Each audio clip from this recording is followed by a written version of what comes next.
Hare Krishna, everybody. Thanks for coming out to the Hare Krishna temple tonight.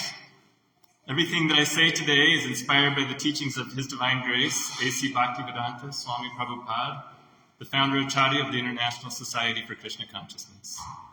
Om Agnanatimirajasham, Yanajana Shalakaya, Chakshurun Militamina, Tashma Shri Gurve Namaha.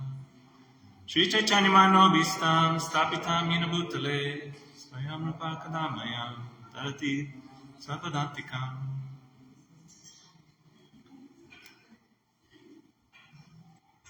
I'm going to talk about real knowledge today. There's lots of knowledge out there in the world. I'm going to talk about what's real, what we can live by. In the Bhagavad Gita, chapter 14, verse 7, it says, from the mode of goodness, real knowledge develops. On the planet Jupiter, it rains diamonds.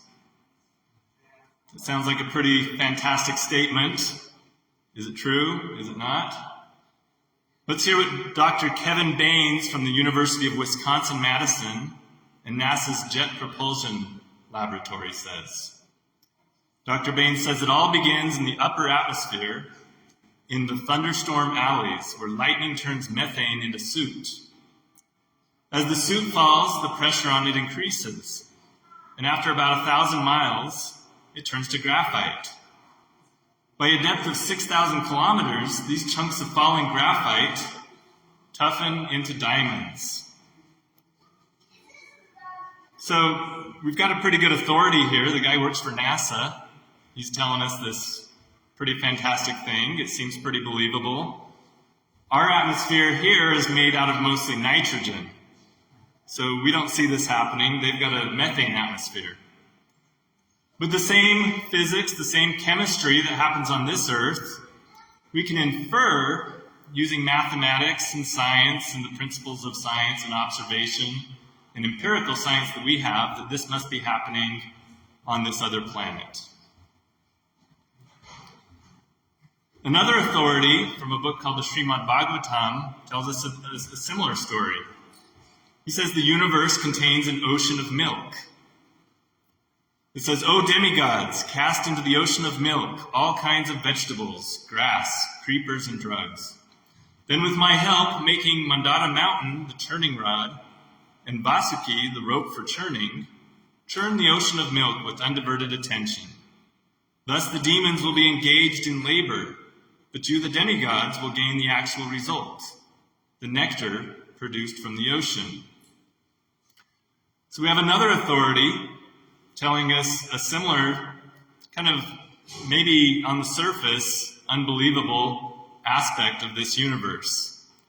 These are both aspects of the universe that we can't directly observe. So we've just got to take it from some authority that these things are true. These authorities are taking it from other authorities and from inference and from the best observations that they can do.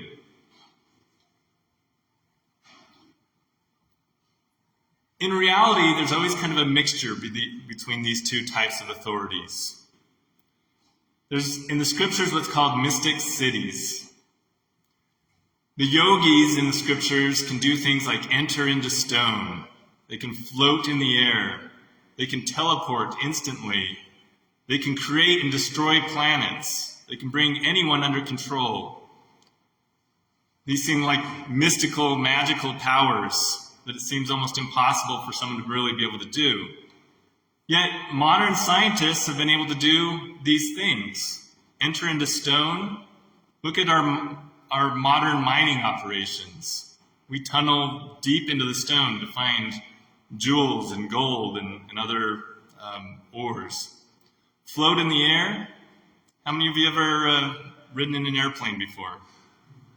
Just through mechanical means, through modern technology, we've been able to recreate this mystic city. Teleport instantly. Anyone ever seen anyone on the other side of the world on TV, live? Teleporting instantly across the globe.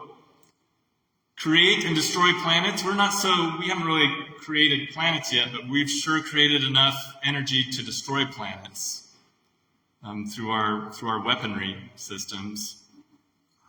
Bring anyone under control. Just watch the news. Just look at modern politics and see how these politicians are able to bring whole nations under their control through speaking all sorts of nonsense. So there's a mix between these fantastical things that we see maybe in the scriptures or that we hear from science and what's real. So it's hard to tell what really is real and what might be, mystical fantasy. We have all sorts of university knowledge. Our universities are full of knowledge. We get this knowledge through empirical observations and through theoretical science as well. We use math and equations, and we figure things out even if we can't see them. But we can figure out a lot of stuff, and we use that information. We purport to know everything in the whole universe in our universities. But really, with the material knowledge that we do know, we're just like a frog in a well. That's what Srila Prabhupada told us. He said, a frog in a well knows very well everything in his little area that he can observe, the little water at the bottom of the well, but he has no idea that outside the well there's a whole ocean of water out there. And if someone were to tell that frog that there's a whole ocean of water outside that well, he might not believe it. He might say, I can't see it. I've never seen that. Everything that I've ever been in contact with has ever told me that the only water is what's down here at the bottom of this well. So spiritual knowledge works on a different platform, works on a spiritual level. It doesn't work through our observation.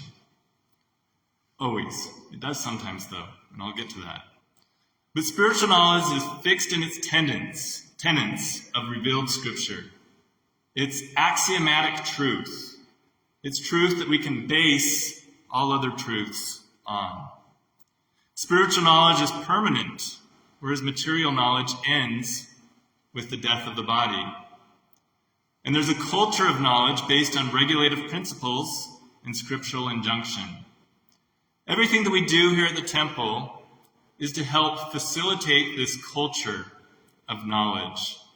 The deities, the chanting, the practices that we do here in the temple is all part of this culture of knowledge, of regulative principles and scriptural injunctions to help us understand spiritual things.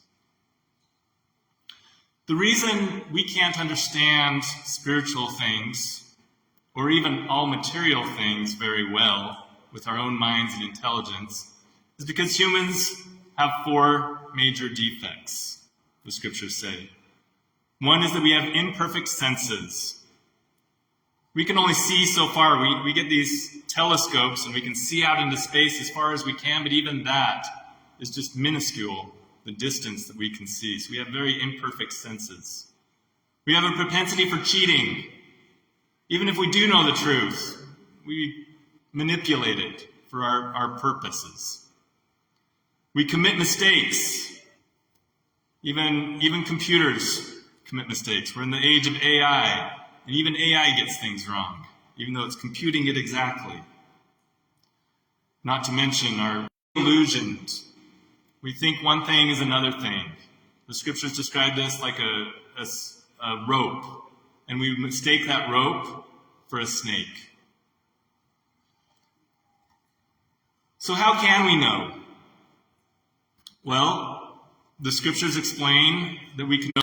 If somebody that should know and who we trust tells us that this is so, then we tend to believe them, and we can base our knowledge based on that interaction.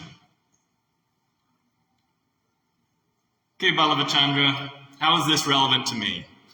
Why are you going on and on about knowledge? I know what I know. I went to the university. I got the knowledge that I need so that I can get the job that I need, so that I can function in this life.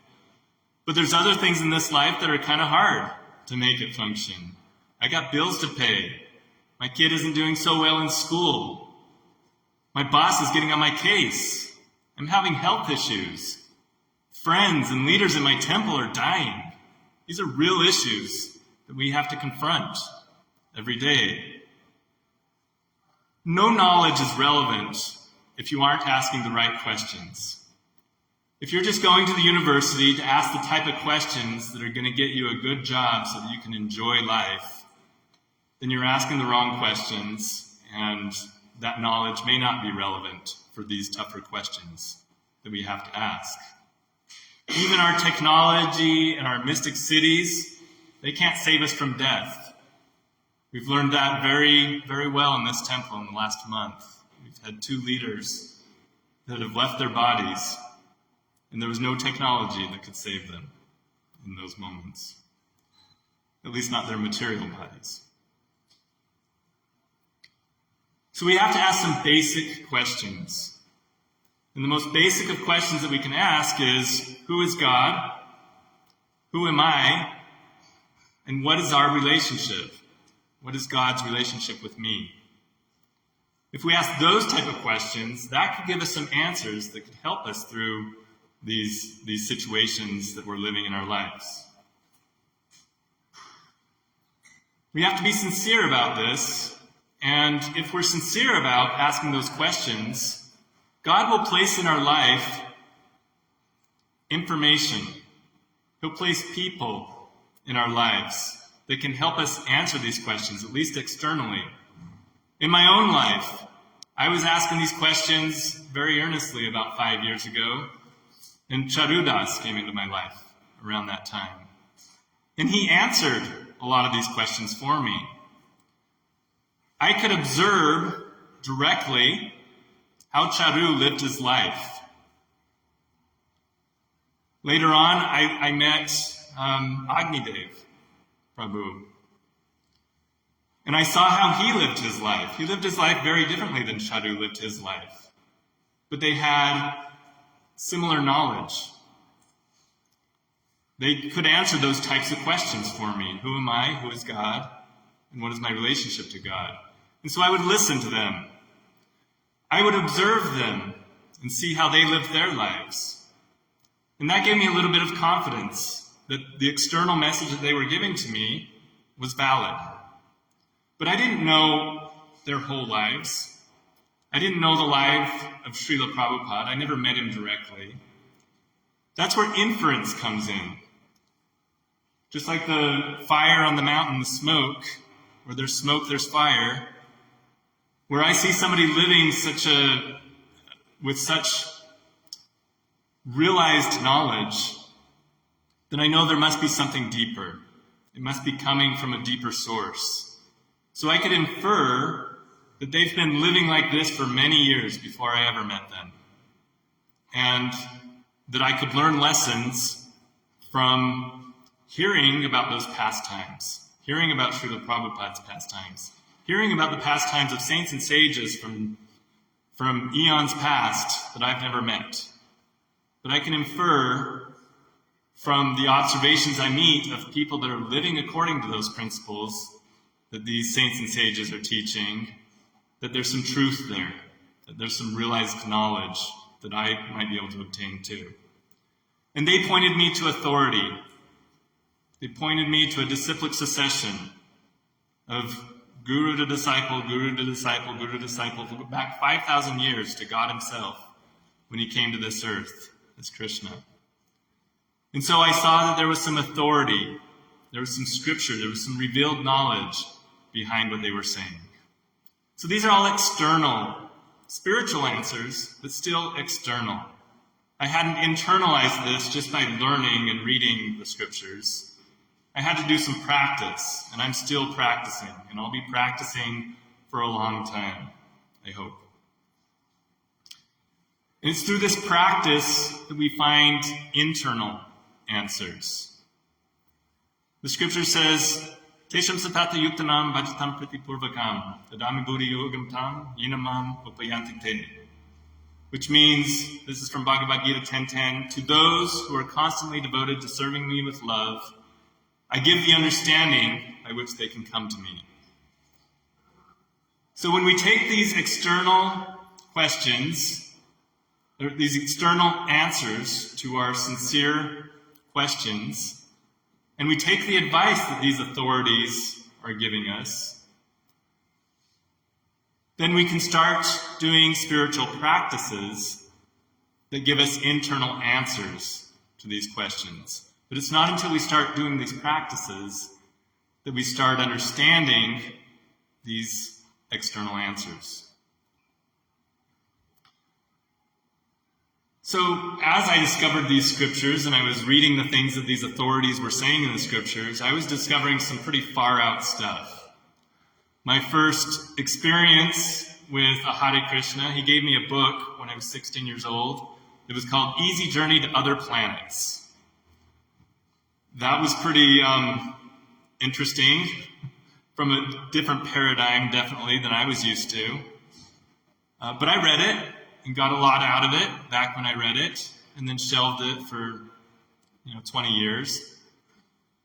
When I was ready to engage with that information again, after I came to the temple and Charu introduced it to me again, I knew from observation, from personal observation, from association with somebody that was following these practices, that he was onto something deeper than what I could just discover by reading these pages.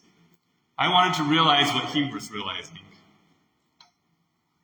Also, when I met Agni Dev, I could tell that he was coming from a deeper perspective than I was used to when I associated with other elderly wise people. He just had a certain wisdom, but something beyond wisdom, some sort of a connection. I could feel that he realized this knowledge. And I wanted to realize that too. So to be able to realize this, I knew that I needed to humble myself, not think that I know everything, or if I heard something that didn't seem to fit the paradigm that I could observe, that I needed to humble and do the practice and look into it. So are you just telling me, Ballava Chandra, that I should just take this from authority, not ask any questions, just hear what the authorities tell me and then just believe it without any questions? Well, no. I think you first should observe people that are doing this practice, and through inference, understand where they're coming from, find out who the authorities are that they're basing their lives on, and get as far as you can with your mind and your intelligence, as far as you can materially by studying it out and learning as much as you can. But there comes to a point where our mind and intelligence, because of our cheating propensity and because of our mistakes that we make and because of the illusions that we're prone to, it's only going to get us so far. So we go as far as we can, and that puts us in the mode of goodness. A good studious person that's clean, that's listening, that's a person in the mode of goodness. But from the mode of goodness, remember I started this talk, real knowledge develops. So once you get to that platform of goodness, you start the practices. You start hearing, you start chanting, you start remembering these things, and you start serving the lotus feet of the Lord. You make friends with the Lord, you serve the deities in the temple, you do all of these practices that the authorities are telling us. And that takes you to that transcendent level, where you can realize these things within your own heart. That's what the authorities tell us. I'm putting it into practice. I'm trying my best. So we can't know without faith and devotion. We can't realize these higher truths if you're not doing it from a place of faith and devotion. If you're just trying to get an academic understanding of these higher truths, then you'll just have a material understanding of higher truths. But if you want a spiritual understanding, then you've got to put it into practice with faith and devotion. You can't practice faith and devotion without humility. That's another aspect that I was able to observe with Chadu and with Agni Prabhu. I could see their humility. They knew so much. They had so much knowledge. But they were humble about it. And I was able to approach them. I couldn't believe. When I went to India, I was able to approach another sage. His name was Vaisheshika.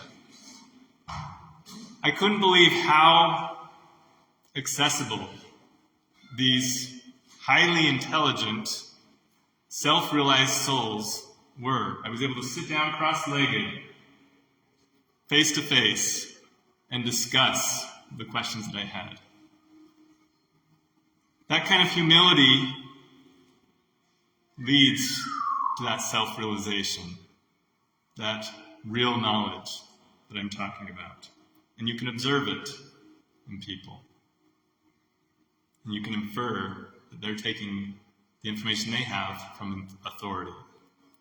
So you can know by study, but then the knowledge needs to become ingrained or spontaneous through practice. You can read and you can study and you can learn as much as you can. Once you start practicing it, it starts changing you, who you are spiritually. We're all in that process of trying to do these practices. That's why you came to the temple. You're practicing spirituality. Hopefully, one day this will lead to a spontaneous interaction, relationship with the Lord.